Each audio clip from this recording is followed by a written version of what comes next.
Hey, everybody, welcome into another episode of the Windy City Breakdown. I'm Andy Martínez, joined as always by my co-hosts, Tony Andracki and Kyle Millinowisch, and a special guest, Patrick Mooney, Cubs writer for The Athletic. Patrick, thanks so much for joining us. It's great to have you on, especially after having Sahadov. We knew we had to have you on immediately, and we did a bad job of getting you on immediately.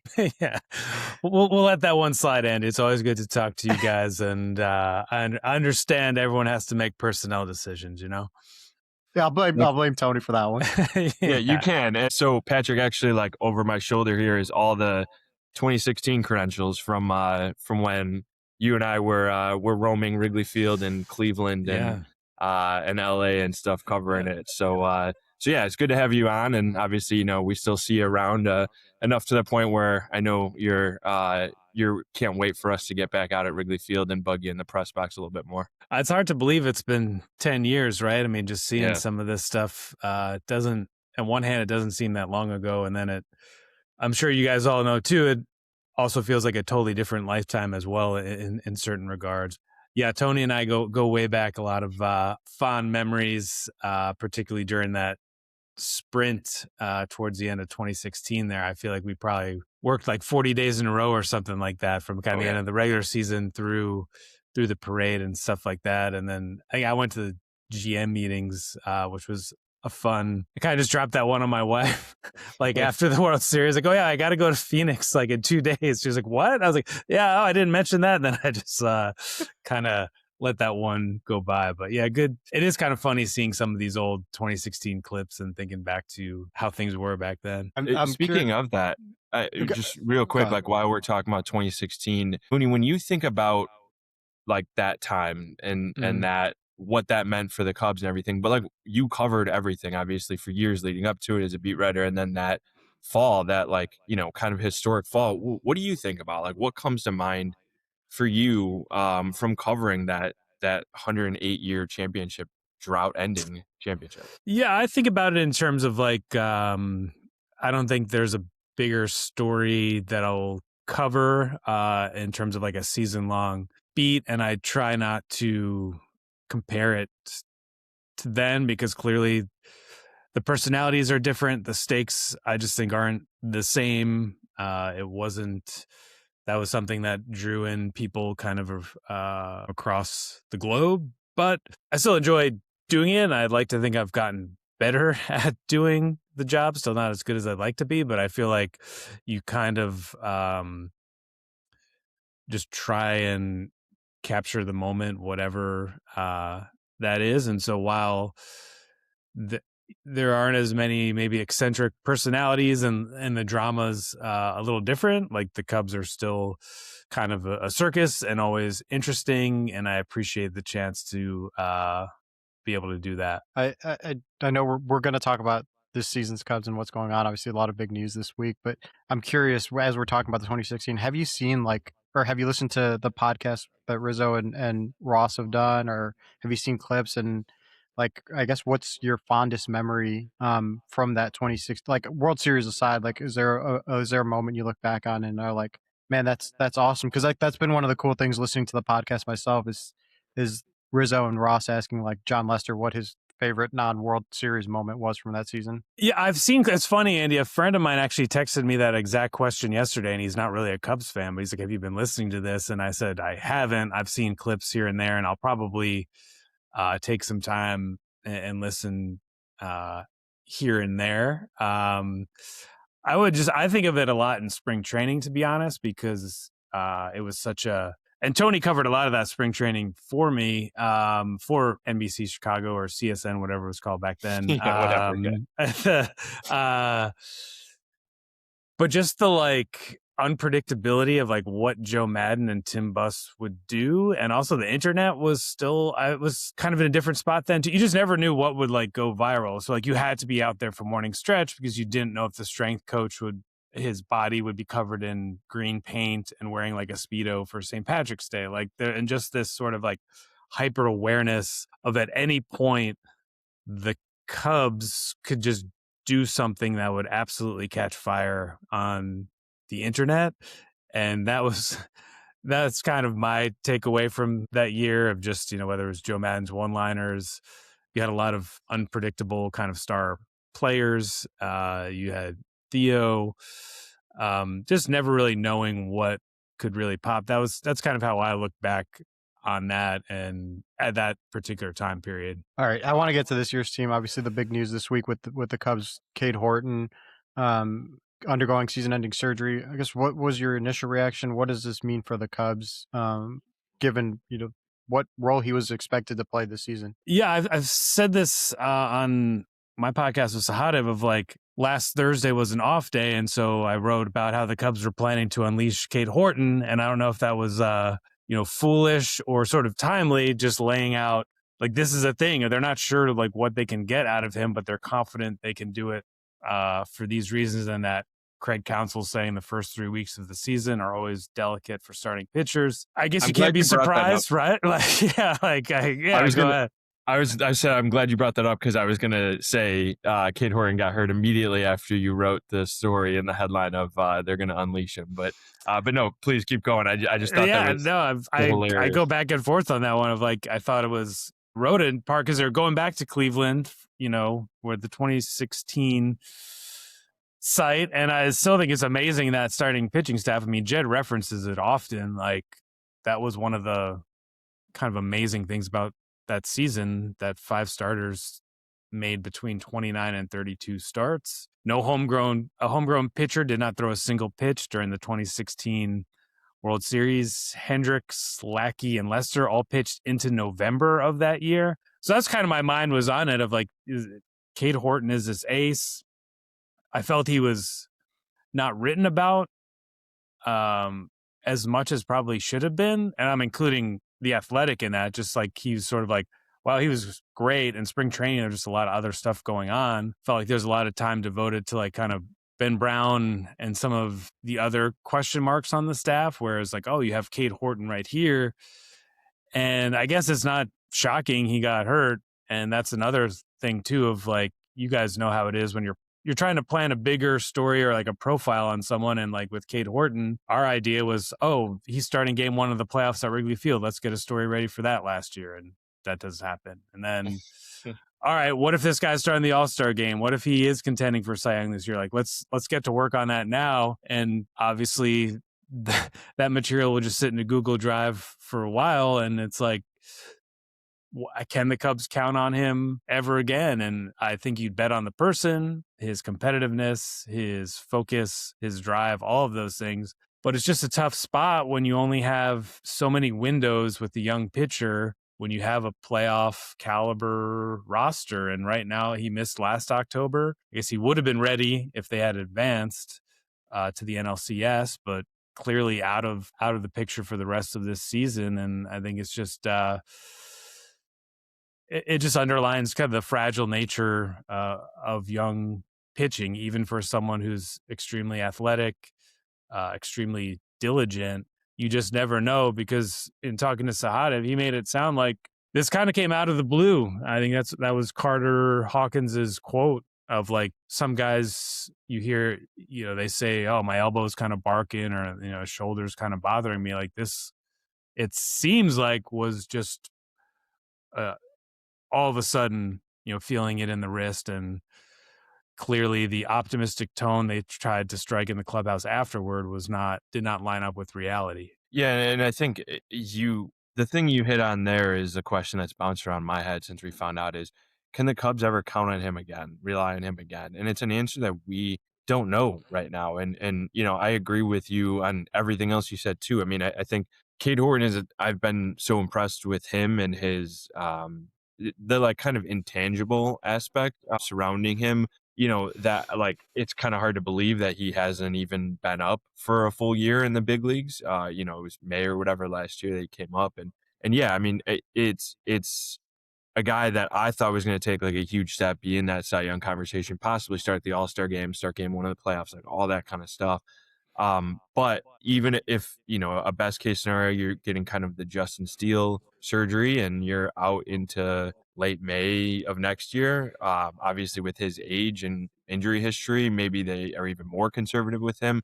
But if it ends up at this time, like, we're still kind of waiting for the exact details on surgery and stuff, but like, if it ends up being a little bit longer, a more invasive procedure, whatever it is, a lot of 2027 could be up in the air. And that's not even taking into account the potential lockout and stuff that could be coming. So, and then he's on workload, innings limits, all that kind of stuff for next year and possibly in 2028 to some level. So it's like, I mean, is Cade Horton, assuming this all goes according to plan, a guy with a Tommy John surgery and a second elbow surgery, is he able to use your word, unleashed from the headline? Like, when would he even be unleashed next? 29 maybe?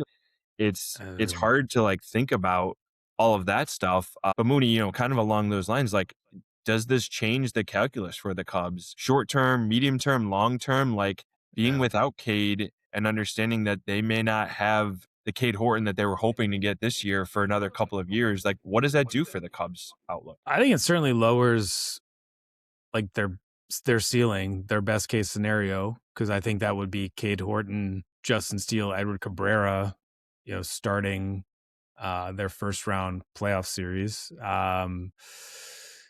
You would think, a team that sort of gets hot and puts itself in the best position for October would have had Cade Horton making roughly 30 starts, you would think. I also don't think it's absolutely devastating. I think they sort of go into this year expecting one of their guys to go down. That's why they got so many starting pitchers.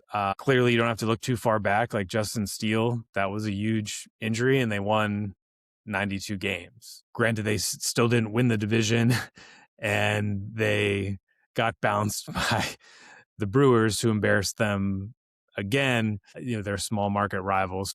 I think this will turn up kind of the trade deadline here of what, not right here, obviously it's still a ways away, but as you know, Tony, you can never underwrite the trade deadline, or it's never too early to start thinking about that. But I think short-term, medium-term, long-term, it without Cade Horton, or with a diminished version of Cade Horton, or a questionable version of Cade Horton, like that hurts. Like there's just no way around that, and it was obviously just totally jarring to see that quickly. We'll see with Matthew Void. I don't know. The Cubs are striking a very optimistic tone about that one. I'm sure Cubs fans are probably rolling their eyes on that one, but if Craig Counsell is like penciling him in for a specific start against the Mets right when his time on the IL is up, that makes me think they have a reasonable handle on the situation. But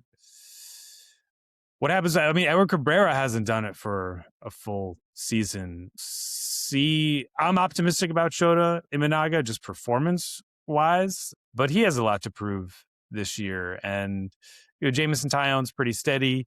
We'll see kind of where he lands this year. I'd imagine it's probably where he's been for most of his career. And we're all just kind of assuming Justin Steele won't have a setback and that you can pencil him in for sort of early June, but that's not always how these things work. Yeah, and that's like it's so like interesting, just given we talked about it, Tony and I and Kyle talked about it earlier this week on our earlier version of the podcast, of like this team is like another injury away from like, now you really have like another starting pitching rotation injury, away from like, you have like really serious questions. So like if that happens, or like maybe even if it doesn't, like, are the Cubs going to be looking outside even this early? And we're recording April 9th, this early to make an outside addition. I know there's the fans have been talking about like Lucas Giolito, like that's the popular or fun name that's out there. Like, is an outside addition this early even realistic, or is that just kind of like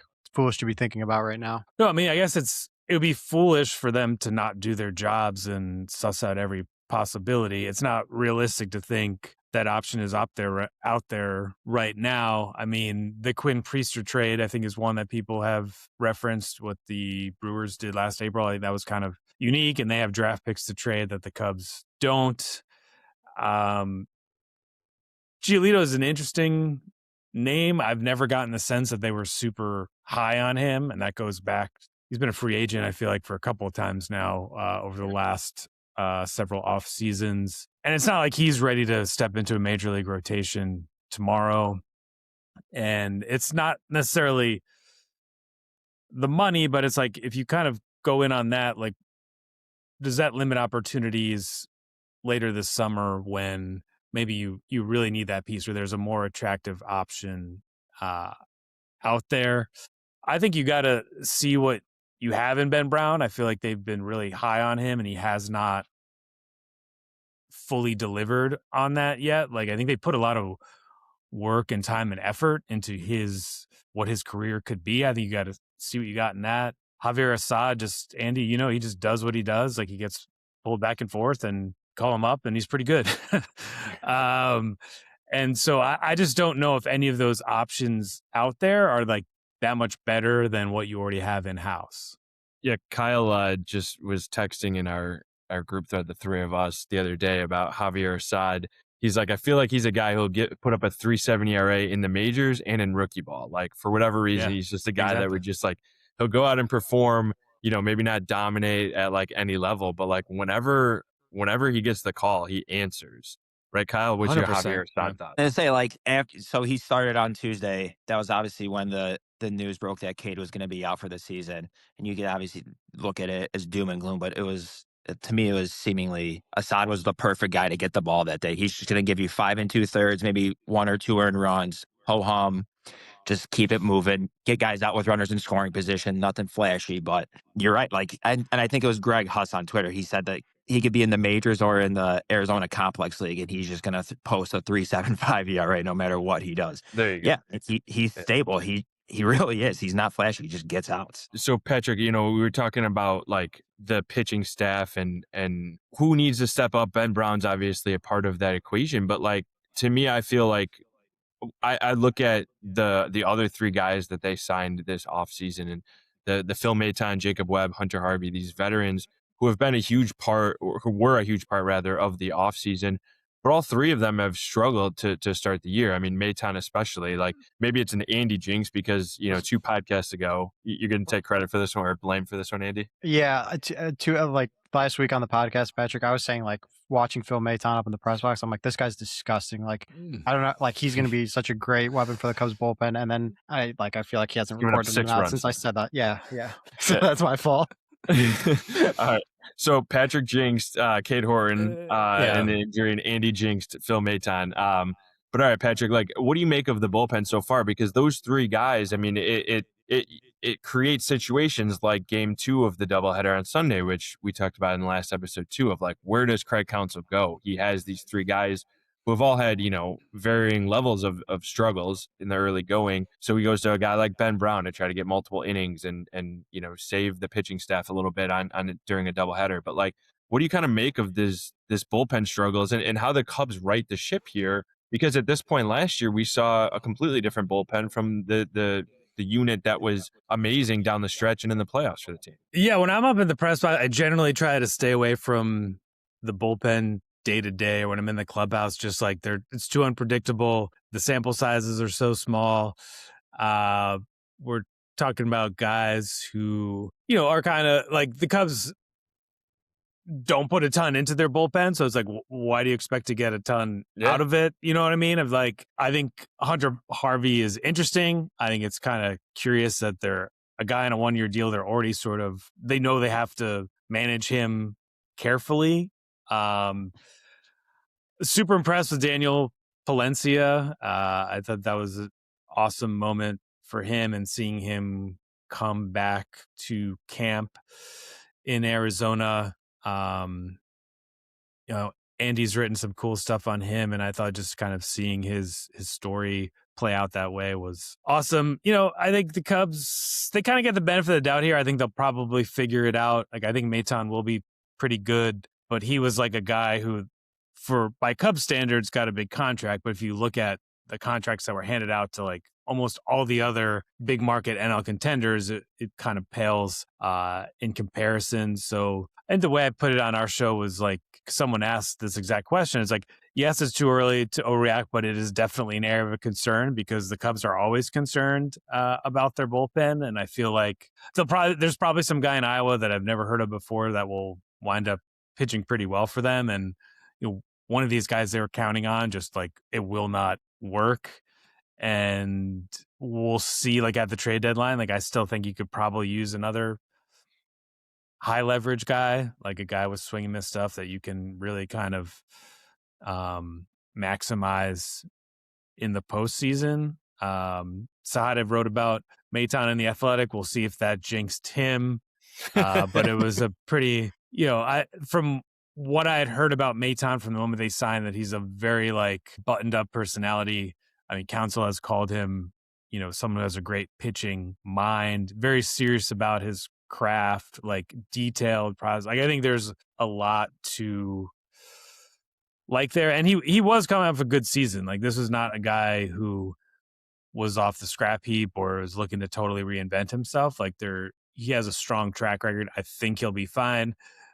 I just think the Cubs have not built a bullpen where you can just kind of turn your brain off and expect it to be awesome, but there aren't many bullpens like that out there. I think part of the reason, like, maybe this is like being a little short-sighted, but like I think part of the reason you kind of come to think that way is because you've seen the bullpen have success last year. You saw some success at different points in the previous seasons. I think when you see them, I guess, actually give out major league contracts, right, as opposed to like Brad Keller on a minor league deal or Drew Pomeranz in a minor league trade, like I feel like the expectation gets raised, if that makes sense. Like, yeah, it should be raised. Yeah, doubt. Right. Yeah. Like, and I think that's probably why the expectations are a little bit different on the bullpen.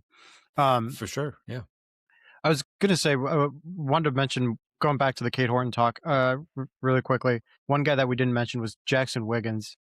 They've been really slow with a lot of their young, like Cade Horton. They waited until May last year, and they were very deliberate in their progression, in his development, excuse me. Would something like this like maybe expedite Jaxon Wiggins's timeline, or like is it still going to be like no matter what's going on with the pitching staff in Chicago, like Jaxon Wiggins has got his own timeline? Yeah, I think he's got to get his own game in order first. I think it's kind of independent to what's going on in Chicago. I think it's important to remember was not as polished as Cade Horton, was not evaluated the same way coming out of college. Like, I mean, enormously talented and super interesting and could be really good. I think just like expecting to like drop him in as a, part of a rotation for a legit playoff contender is not realistic right now. And like that could change. We've all seen it, of like something clicks and, I really with Cade Horton. I mean, like Cade Horton was on the training wheels program last spring training. There were major questions about how he was feeling and like, can he withstand it? And he answered all those questions until he, broke down again. And I think Wiggins is definitely like that interesting name.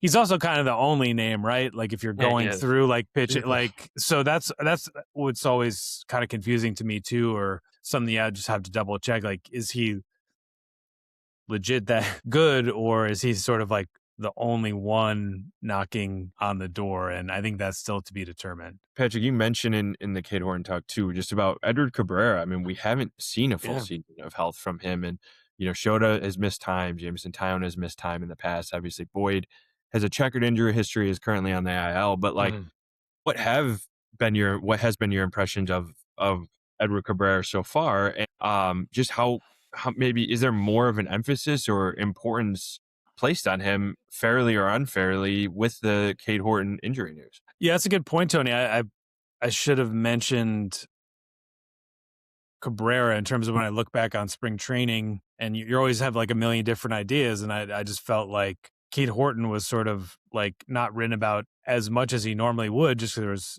other stuff going on. And you had the whole Shota comeback tour. You had some question marks on the rotation on the pitching staff, how they're going to put it together. And that Cabrera did sort of fly under the radar, but he absolutely looks the part. I think Jameson Taillon said that at Cubs convention, of like, this guy's, he's got the stuff, he's got the build, he's got the makeup. I think Cubs people have been very pleased with like how he carries himself, the presence that he has. And I think it'll be super interesting to just see how he runs with this opportunity. I think, the walks are an issue. The health is a concern, but like, so someone who's been a very good major league pitcher on a team that was almost constantly overlooked in South Florida, and now having to be like a front of the rotation guy at Wrigley Field, like that is going to be interesting. Like that is going to be one of the stories of this season. I'm trying to pull up. You mentioned the South Florida and Overlooked with Edward Cabrera, Megan Montemurro of the Chicago Tribune. Yeah. She had a great stat, and I'm trying to find it right now. The crowd that she pitched in front, that Cabrera pitched in front of, was, I believe, the largest crowd he's ever pitched in front of at home, like in his career. Like he had never pitched in.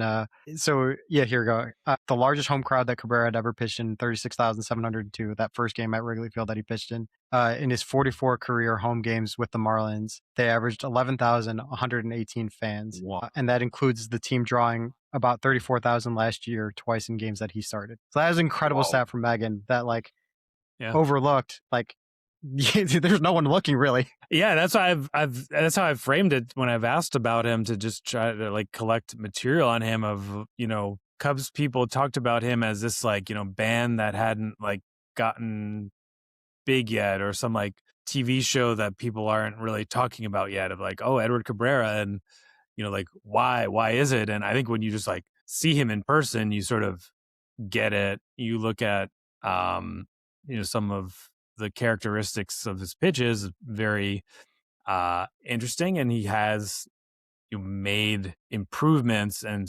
begun to put together a nice major league career. And like now it's up to him and the Cubs to figure out how to sustain that and get it to the next level, because I think if he is as good as they think he is, it would just like change the trajectory of the season. Like I think you can sort of absorb a Cade Horton loss a lot easier if Edward Cabrera is getting Cy Young Award votes. And I think that really, like, realistically could be his ceiling. Yeah, he's flashed it. Like I don't think that's over exaggeration at all. Yeah. Another new guy, Alex Bregman. What have your impressions been? Excuse me, I couldn't get that out.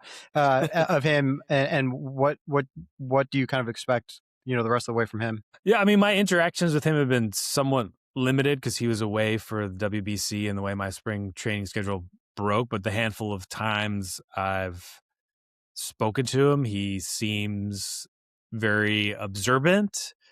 And I think it's less about my impressions of it. It's more of just how much and how long, Cubs officials have talked about Bregman as the missing piece, like the perfect guy for this group. And I think it'll be interesting to see where he makes that impact on the group as a whole, because he has this reputation as kind of a hitting whisperer, like the most observant player in the dugout in terms of breaking down, his own team, the opponent, in terms of what pitchers are doing, what hitters are doing, or what they're not doing, what they should be doing.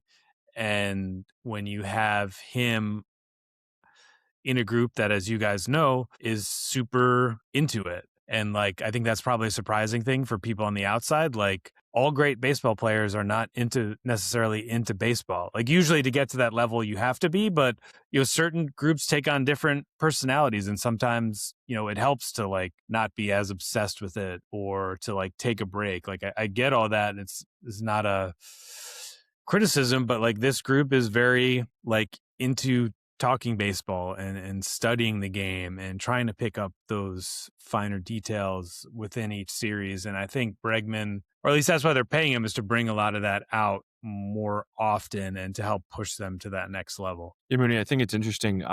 You talk about like guys not being obsessed. I think back to stuff that you had written about Kyle Schwarber, and earlier in his career, like he would show up at like noon for a 7 p.m. game a lot, right? And obsessed, they had Yeah, and that like didn't necessarily help him early in his career, and he kind of had to find the balance with that.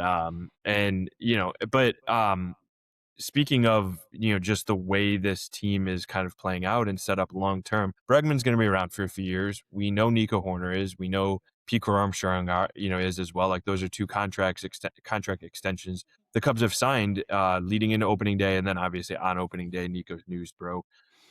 What do you kind of make of those, Patrick? But like, also, what does that mean for a guy like Ian Happ, or even a guy like Seiya Suzuki? And I know you just wrote about Happ and where he fits into the extension mix with the Athletic about a week ago or so. But like, how do you see this all kind of playing out, and what impact do those extensions have on the Cubs? Yeah, I would say Ian Happ is not a priority at this moment. I wouldn't rule it out 100% just because he appreciates playing in Chicago so much, and he's built such a network here that I think it'll be hard to just leave. But I think realistically, like, how many $20 million players are the Cubs going to have in their everyday lineup? And they've made substantial investments to this group of position players. And I think they have been at more kind of premium up the middle positions. And Ian Happ has become an excellent left fielder, a Gold Glove winner seemingly annually. But he's not a shortstop. He's not a center fielder.